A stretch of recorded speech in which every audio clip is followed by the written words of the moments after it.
Madam Chairperson, Excellencies, ladies and gentlemen, it's indeed a great pleasure to join you today in this critical and urgent virtual Climate Vulnerable Forum Leaders event.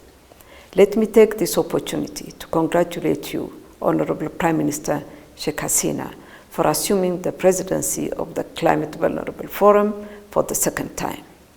Ethiopia, as a member of the Forum Troika, would like to recognize the leadership of your country, particularly at this time when the world is being confronted by unprecedented challenges due to the outbreak of the COVID-19 pandemic.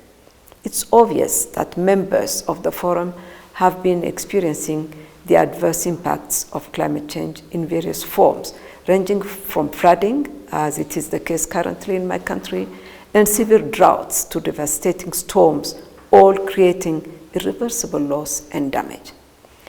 As the matter of fact, we bear the brunt of climate change as we have extremely limited capacities to respond to those challenges. This is compounded by the fact that our economic activities are highly dependent on climate-sensitive sectors, including agriculture and ecotourism. To make matters worse, the outbreak of the COVID-19 pandemic has put our most vulnerable CVF countries and its peoples under the severe social and economic pressures, as we have weak national health systems and rely heavily on subsistence economies.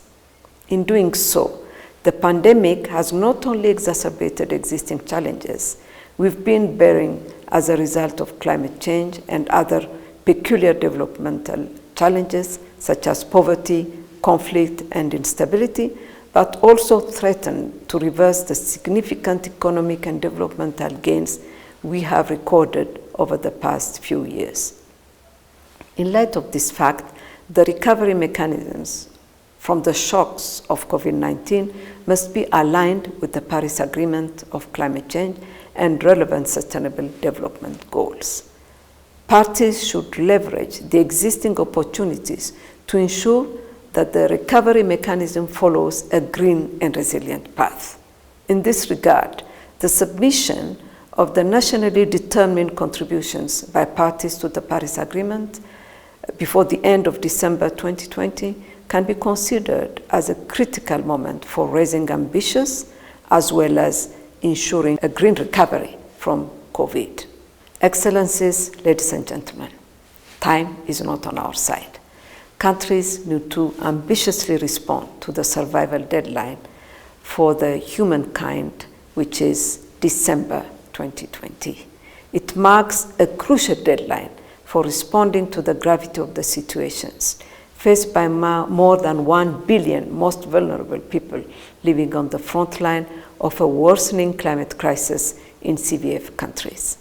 It also epitomizes our only chance to keep the 1.5 degrees Celsius goal of the Paris Agreement within reach.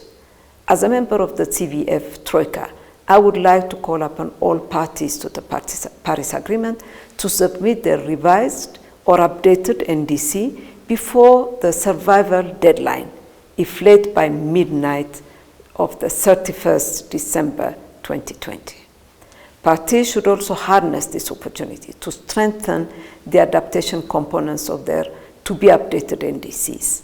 Moreover, as the pandemic is exacerbating the already precarious situations in most vulnerable countries, the developed countries must enhance their climate finance and technology transfer supports.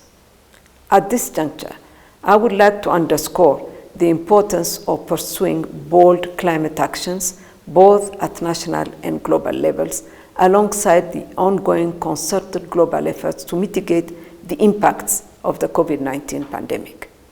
Addressing the effects of the pandemic should not be a reason for not submitting ambitious NDCs. Both challenges, climate change and COVID-19, could be addressed in a green recovery way. Besides, delayed response is going to be expensive and irreversible. My country has been at the forefront of the fight against climate change. Globally, we've been leaders in the international climate diplomacy arenas as clearly demonstrated during our leaderships at the meeting of the Committee of African Heads of State and Government on Climate Change, the Least Developed Countries, and the Climate Vulnerable Forum.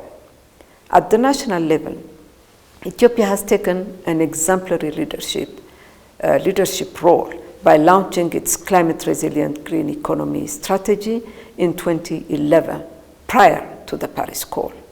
This strategy is a blueprint for pursuing its ambitious aspiration to build a carbon neutral and resilient economy.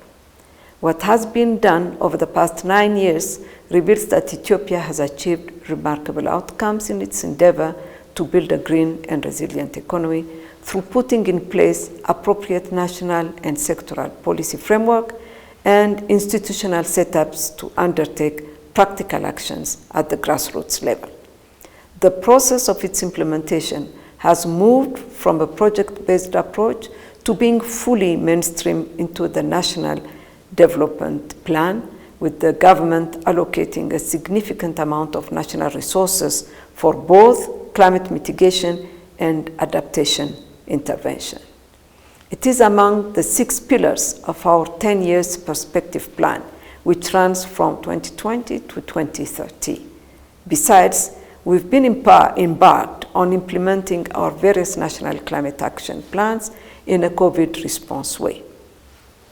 In the just concluded Ethiopian rainy season, we have managed to plant more than 5 billion tree seedlings under the national flagship program called the Green Legacy Initiative.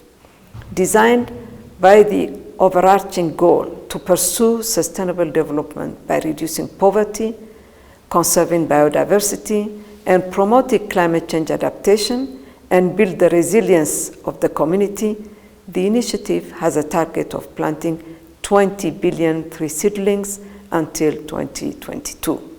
Next year, the Green Legacy is planned to expand to neighboring countries.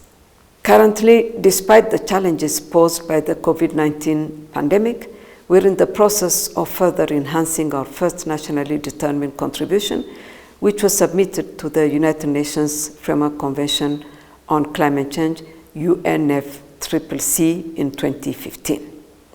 Alongside this, we are pursuing the endeavor of preparing the 2050 long-term low-carbon development strategy in accordance with the Paris Agreement. As I conclude, I would like to reiterate the unwavering commitment of my country in the global fight against climate change, among others, by submitting its enhanced nationally determined contribution.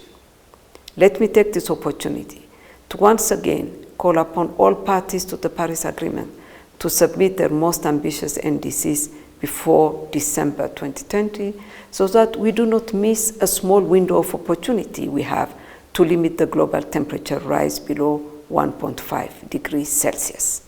I thank you.